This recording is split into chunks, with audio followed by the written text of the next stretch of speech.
Good evening, everybody, and welcome to this evening's class called the Kabbalah of the Faithful Shepherd.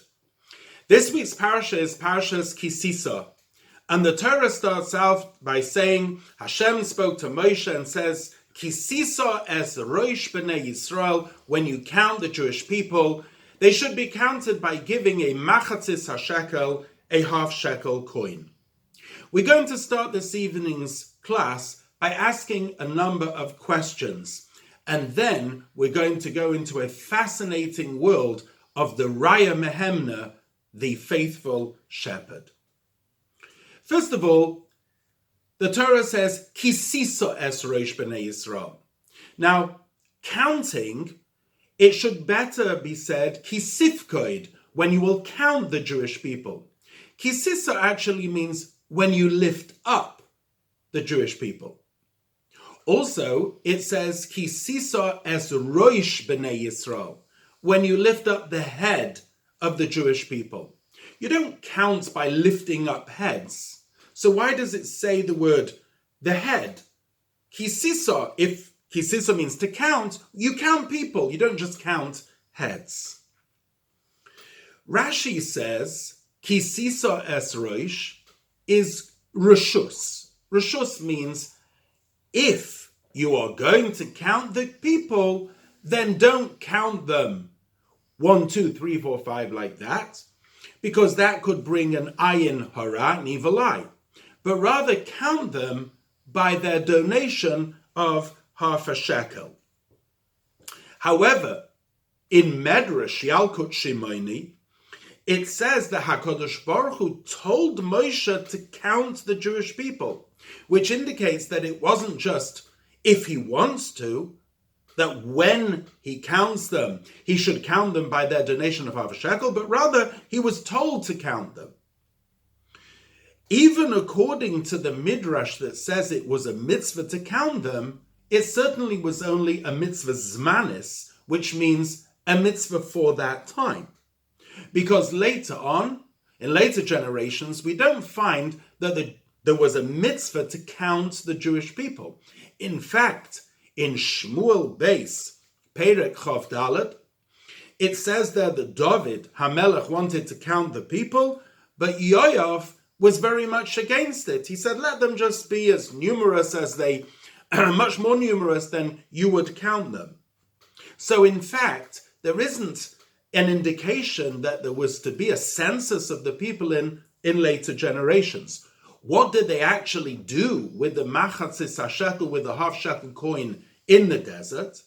So it says that Moshe took them and melted them down into and made the sockets, the adonim of the Mishkan. This was the foundation for the boards, for the krashim, which had two pins which went into the sockets, and they were the foundation of the Mishkan. For future generations, there was a mitzvah to donate half a shekel to the temple, and that was actually used for the korbanos tzibur, for communal offerings. So, in short, there isn't a mitzvah for eternity to count the Jewish people. There is a mitzvah to donate half a shekel to the temple coffers, which was used for the communal offerings. And yet the Torah uses the word kisisa es roish, when you will lift up the head of the people. So the question is, what is the connection with the lifting up of the head of the people and the communal offerings? One final question. We find a midrash about the machatzis hashekel that says that Moshe was worried what is going to be for future generations this mitzvah. He was looking down the line. What is going to be the mitzvah of machatzis hashekel? What's going to be with Moshe in future generations? He's not going to be there. What's going to be in the future? And the question is, why was Moshe so concerned about this question? So much so that HaKadosh Baruch Hu told him that kisisa is not actually a past tense or a present, but it is a future, when you will lift up the Jewish people? Why was Moshe so preoccupied with this lifting up of the head, not just in his generation, but for future generations?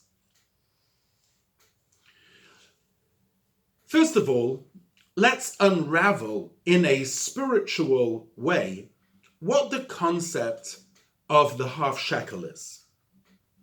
And what we're saying now is based on a maimah of the Alter Rebbe in Hosafos in Torah Or in Parshas Kisisa. The Alter Rebbe explains the following. The machzis shekel, the half shekel, was used for the communal offerings. And the Jews would donate their shekels. From that, the offerings were bought and they were offered on the altar. The Gemara says that there was an eish, a fire, that descended from heaven in the shape of a lion that would consume the offerings. So there's what's called an eish shel mata, the fire from below. This was the fire which the Jews had to kindle on the Mizbeach and upon which their offering was brought. And then there was an eish shel maila. There was a fire which came from above, which was the fire of the lion that came and devoured the korban. Let's transport that graphic into ourselves. The idea of the korban is that we are a complex tale of two souls, a godly soul and an animal soul, a nefesh elikis and a nefesh bahamis. The idea of offering up the nefesh bahamis is taking our animalistic nature and drawing it near to godliness. In fact, the etymological root of the word korban is the word kiruv, which is the idea of drawing near, proximity. Veering away from our animalistic nature and subliming it to becoming a vehicle for godliness. That's the whole idea of bringing korbanos. And when the Jewish people offered a communal korban, this actually weakened the general animalistic nature of the Jewish people. Today, tefillah, prayer, b'makom korbanos tiknum, was instituted in place of the communal offering. So in our daily prayers today, this is the place of the communal offering, the eish, which is the fire which comes from below, the half shekel from below, and then you have commensurate the half shekel which comes from above, which is the fire in the shape of the lion, which comes from above. And the Alter Rebbe explains that there are two types of love. There's love which is generated through meditation, through contemplation. That is the mitzvah of ve'ohavta, and you should love Hashem. You can't command an emotion. What you can do is you can tell a person to meditate, which thereby will generate an emotion, and that comes from below. And from above, there will come a reciprocal love from above that's called an ahava rabbah, a great love which comes from above, which is the eish shel maila, the love, the fiery love from above, which consumes the korban. Now, in order to achieve that dynamic, what is necessary is that there needs to be a general facility which allows and gives and empowers the Jew to offer up that korban. And that's called a nasias rosh, a lifting up of the head. And that is given to us by Moshe Rabbeinu. And the ispashtusa de Moshe b'chol dora, the Tikkunei Zohar says that Moshe Rabbeinu, who lived in the time of the desert, has an extension of himself throughout all the generations. Each generation has a Moshe in that generation who is the extension of Moshe in his generation.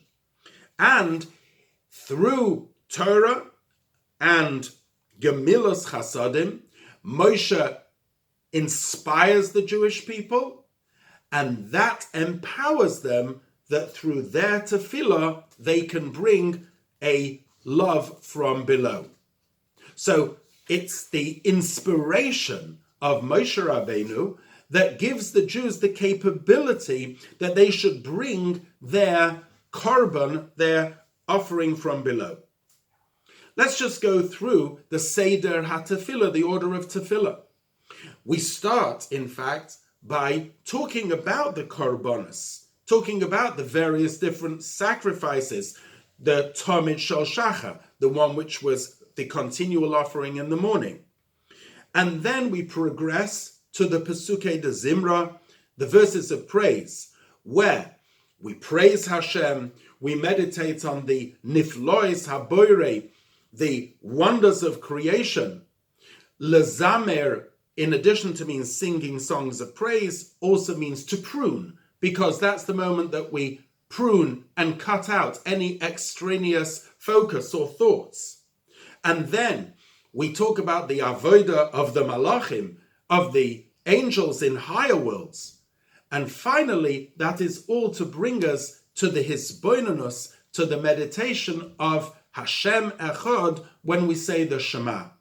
That everything becomes and is created by one God. And everything is absorbed there in the oneness of God.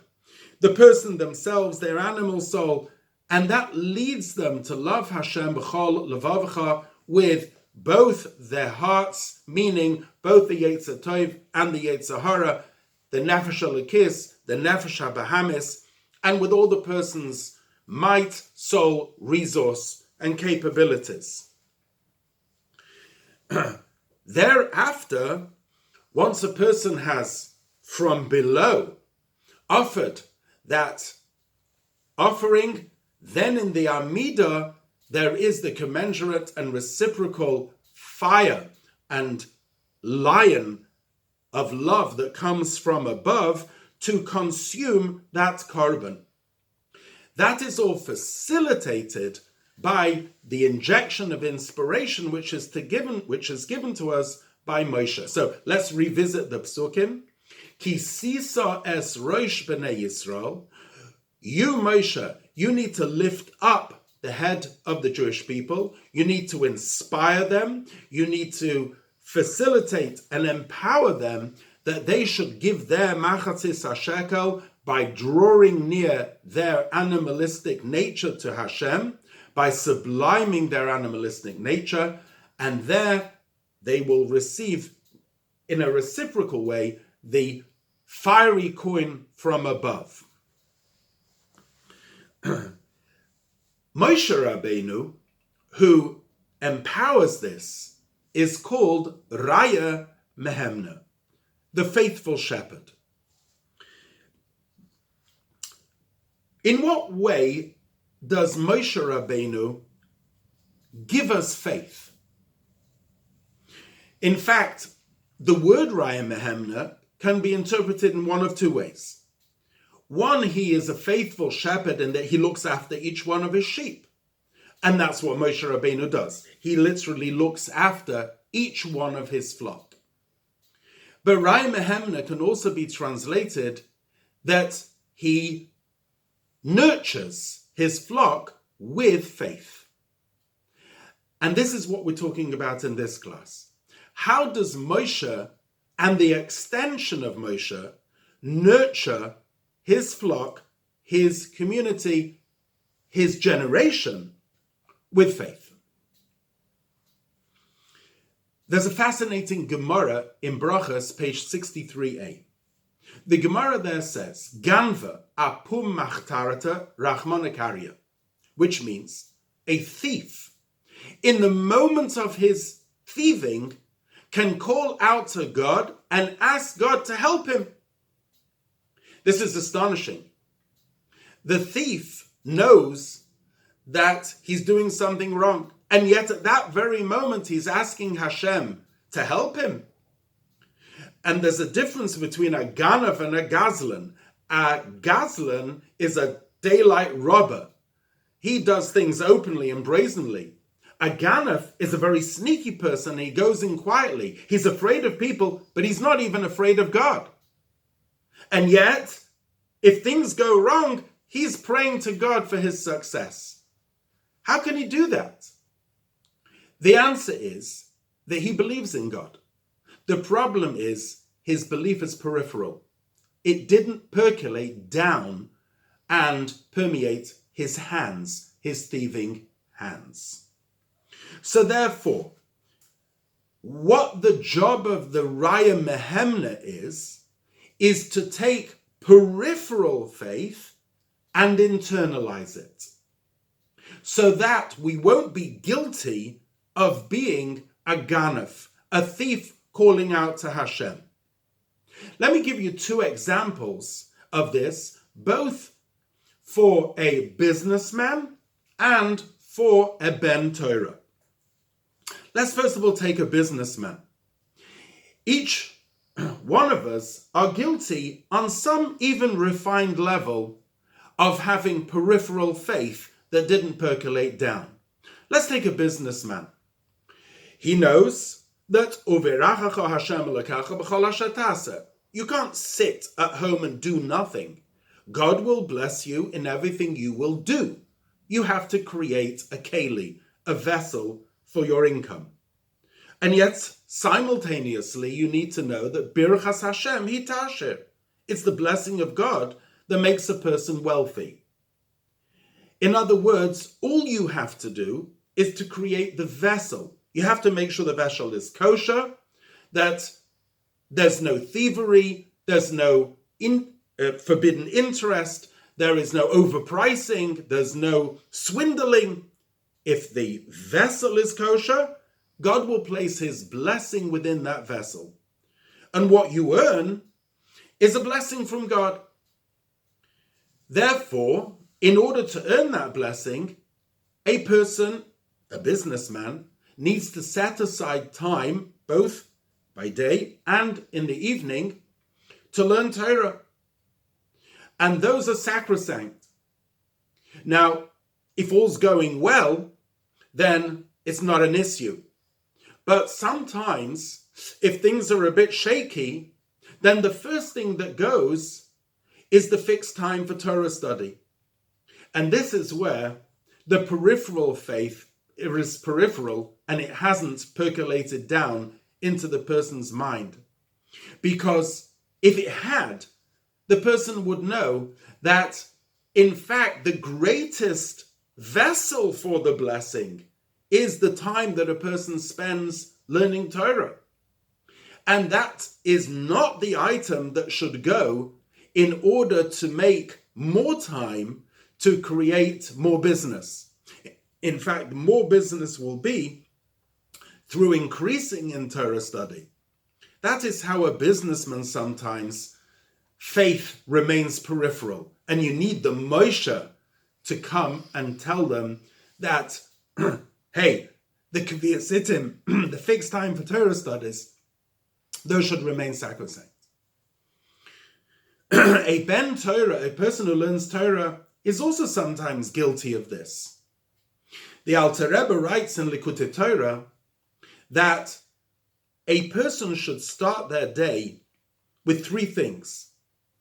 They should learn Chassidus before davening, they should immerse in a mikveh, and they should give tzedakah.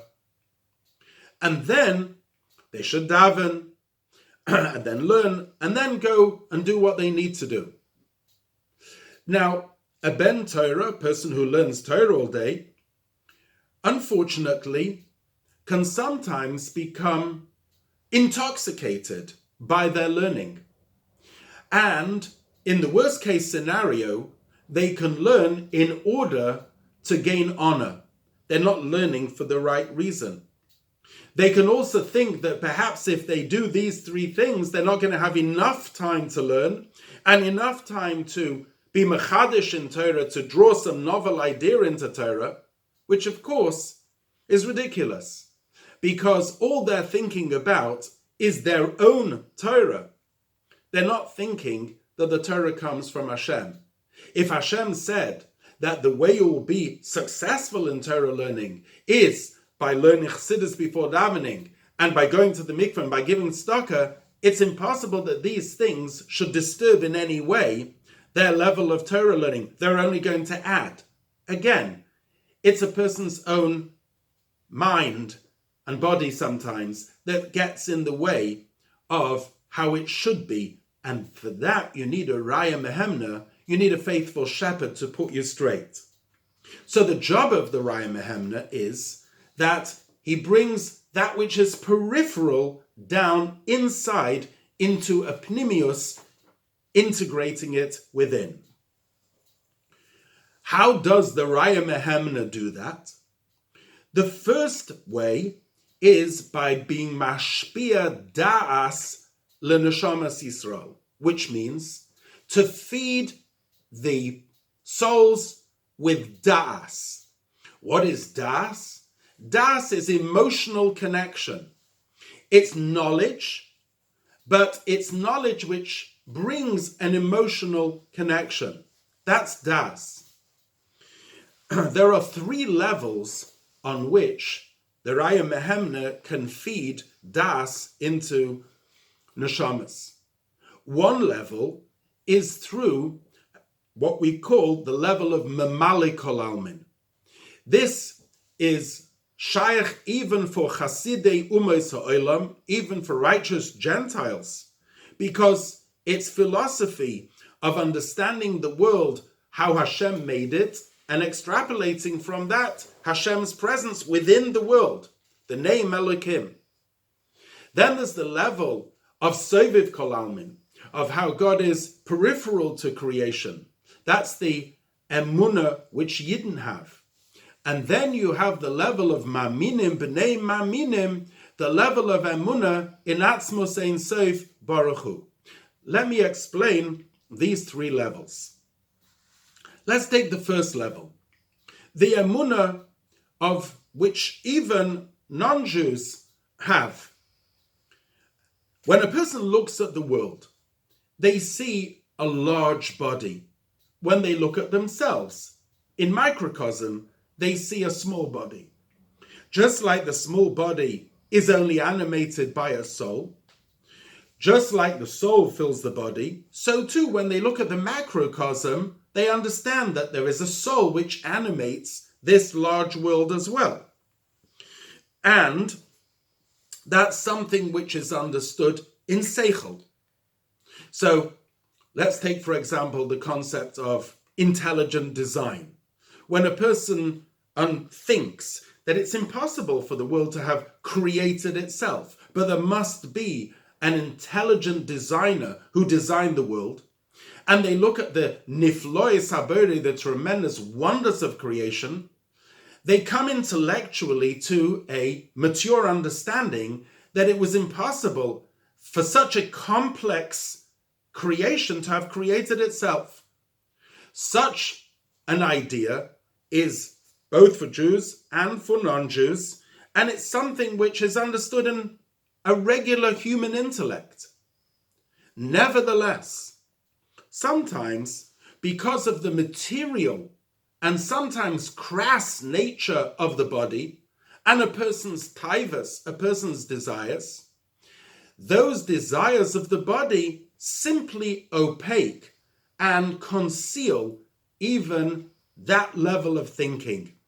And a person doesn't think straight and gets involved in all sorts of shtuyot, idiosyncrasies. As the Gemara says, Ein adam over avera elim ke nichnas by ruach shtus. A person only transgresses if there enters within them a spirit of folly, a spirit of madness. Because if they would be thinking straight, they wouldn't do that. Where does that thinking straight come from? This is given by Moshe on the basic level. That's called memali kol almin, the godliness which fills the worlds. Then there's a level called soviv kol almin, an emunah, a faith in a level in godliness that transcends the worlds, that's higher than the worlds.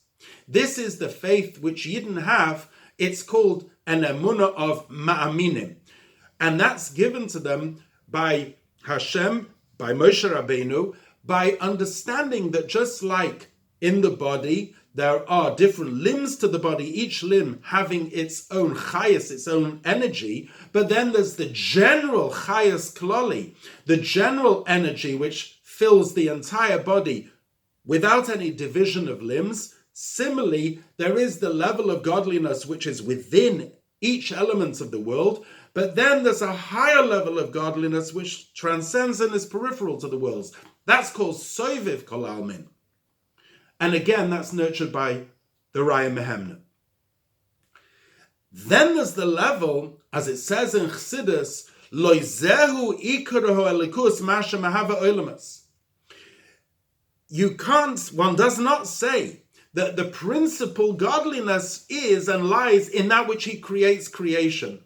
In other words, the fact that God creates creation is one thing, but that's not the principal elikus. God himself, in his atzmos, in his very essence, transcends completely. The level of soviv kol almin is peripheral to creation, but it has a connection with creation in the sense that it's not within, but it's peripheral to it. Whereas the level of atzmos, the very essence of godliness, this is the level which Yidden are maminim b'nei maminim, believers, sons of believers, and this they get as a Yerusha, as an inheritance from Avraham Avinu in that level of godliness.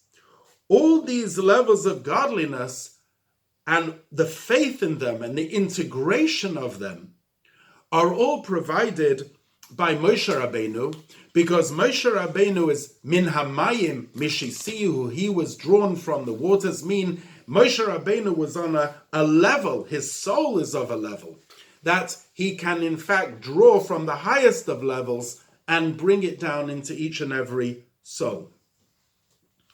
So far, we've spoken about how Moshe teaches, infuses das, knowledge, within souls, so that they should have, as we mentioned beforehand, this capability to sublime the animal, to bring their half shekel. There is, however, a deeper element in the Raya Mehemna. And in order to understand this deeper element, we're actually going to look back at the festival of Purim. The Gemara says about Purim, Kimu Masha Kiblu Kvar, that although when the Jews stood by Mount Sinai, God uprooted the mountain and held it over them, Vayisyatzvu b'sachtes hahar, and they stood at the foot of the mountain, says the Gemara, that he lifted the mountain over them like a barrel, and he said, if you accept it, good, and if not, there you will be buried. So says the Gemara, Medar Rabbalei Raisa. This gave them an excuse. There was a coercion. And therefore, if they didn't keep the Torah later, it was because they were coerced. However, later on in the generation of Mordechai and Esther, when they willingly accepted the Torah, because had Haman only made a decree on Jews, and had they converted out, they wouldn't have been in the final solution decree, which is why they're called in the Megillah Yehudim, those who admit and submit only to Hashem. So in that generation, when all Jews stood steadfast in their faith, they reaccepted that which they had previously accepted in the days of the Torah. In that light, let's have a look at the difference between Moshe in his generation and Mordechai in his generation, which Chazal tell us that Mordechai b'doirei k'Moshe b'doirei. Mordechai in his generation was like Moshe in his generation. Mordechai in his generation was the leader of world Jewry. What was the difference, however, in the Raya Mehemna elements, the faithful shepherd elements, between the two of them? In order to understand the difference between the two of them, let's go one step deeper into understanding the concept of maminim b'nei maminim, that Jews are believers, the sons of believers. We mentioned beforehand this comes as a Yerusha, as a inheritance from Avraham Avinu. Where And what's the dynamic? How does this play it out within the soul itself? There are, in fact, two reasons why Jews are called Ma'aminim b'nei Ma'aminim. What we're saying now is explained in the Maimer V'ata Tetzaveh, the last Maimer which the Rebbe gave out before Gimel Tammuz. It's explained there that one level of why the Jews are Ma'aminim b'nei Ma'aminim is because only part of the soul is within the body. The Alter Rebbe explains in Tanya that Ki chelek Hashem amoy, the soul is like Hashem's name, Yud Kei Vav Kei. Only the lower level of the soul, the last Hey of the name of Hashem, is within the body. There are, however, higher levels of the soul that don't come within the body. The higher levels of the soul are called the Mazel level of the soul. The Gemara in Megillah says, Afagav de ihu loy chazi mazolayu chazi. The Gemara says that even though a person sometimes cannot see something or appreciate something, however, the higher levels of their soul can see it. And therefore, consequently, there is the idea that a Jew has emunah, has faith in God, because the higher levels of the soul see it. The higher levels of the soul perceive it. And that has an effect on the soul as it is within the body. But then there's an even higher level than that. There's the emunah, there's the faith that a Jew has, not because of what the higher levels of the soul can see, but because of the very etzem haneshama, because of the very essence of the soul that feels, and that it itself is part of Elikus. It itself is a chelek elikam imal. It's a part of godliness in itself. Those two explanations of Ma'aminim b'nei Ma'aminim correlate with how Moshe was the Raya Mehemna in his generation and how Mordechai was the Raya Mehemna in his generation. Moshe in his generation was Mashpia Das. He gave knowledge over to the generation. His generation was called a Dor Deah. It was called a generation of knowledge. He was a Rav. He was a teacher. And through his teaching, he influenced and he gave the ability that the peripheral levels of the soul, the higher levels of the soul, which are not within the body, should be revealed within the body, so that what is peripheral should be integrated. However, Mordechai in his generation, the way he inspired his generation was by arousing the very essence of the soul, the etzem haneshama. And on one level, that hisoirus, that arousal of the etzem haneshama, is even higher than being mashpia das, than giving knowledge. And in fact, one could say that the das, which is given over, is in fact a product of, an extension of the arousal of the essence of the soul. Once the essence of the soul has been aroused, then one can, if you want, clothe that and articulate that arousal in knowledge, which will then permeate right through the person. So now we understand why the Kabbalah, the acceptance or the reacceptance of the Torah in the days of Purim was greater and was a more final acceptance than in the days of the giving of the Torah. Kimu masha kiblu kvar.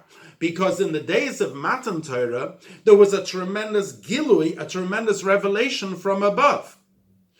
Moshe revealed, what was revealed in his day was what we call a Gilui Melamayla, a revelation from above. However, what Mordechai in his generation, what he revealed was the very essence of the soul. He brought out the Mesiras Nefesh. One could compare it, the difference between a Rav and a Melech, between a teacher and a king. Moshe was Rabbeinu. He was the greatest teacher. He was Mashpia Das. He gave an influence through knowledge. Whereas the king gives an order. This was the Mesiras Nefesh, the self-sacrifice which is demanded by Mordechai, just because you are a Yehudi. You have a Yiddish neshama. You're a shtik got. You are a pintel yid. You are a quintessential part of God. And therefore, not that you want and not that you can become separate from godliness. That pintel yid is what was aroused by Mordechai, and from there came the reacceptance of the Torah. Let's take it one step further. There is, and there have been situations like in the days of Purim, and like, for example, in communist Russia, where the Jews had to display Mesiras Nefesh, self-sacrifice, in order to retain their Yiddishkeit and to have Jewish continuity. However, that, even though it was generated and provided, as we said, by the Raya Mehemna, Mordechai in his generation, and by extension, let's take the generation of communist Russia, the Frierdiker Rebbe, where he demanded Mesiras Nefesh from his Chassidim, that his Chassidim had to go out and build a mikveh, and build a yeshiva, and build a Talmud Torah, even though it meant sometimes life or death. He demanded Mesiras Nefesh. That Mesiras Nefesh, at the end of the day, was a result of something external.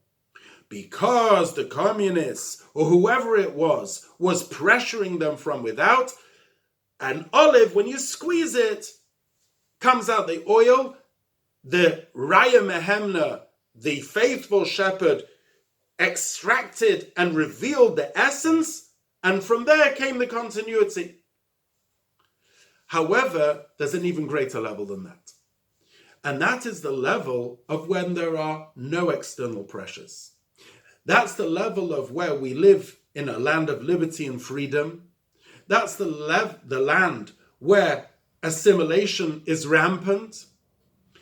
And there, Moshe Rabbeinu of the generation, which in our generation, this is the Rebbe, his job was, is, and remains to take Jews who live in freedom, Baruch Hashem, and thank God for that.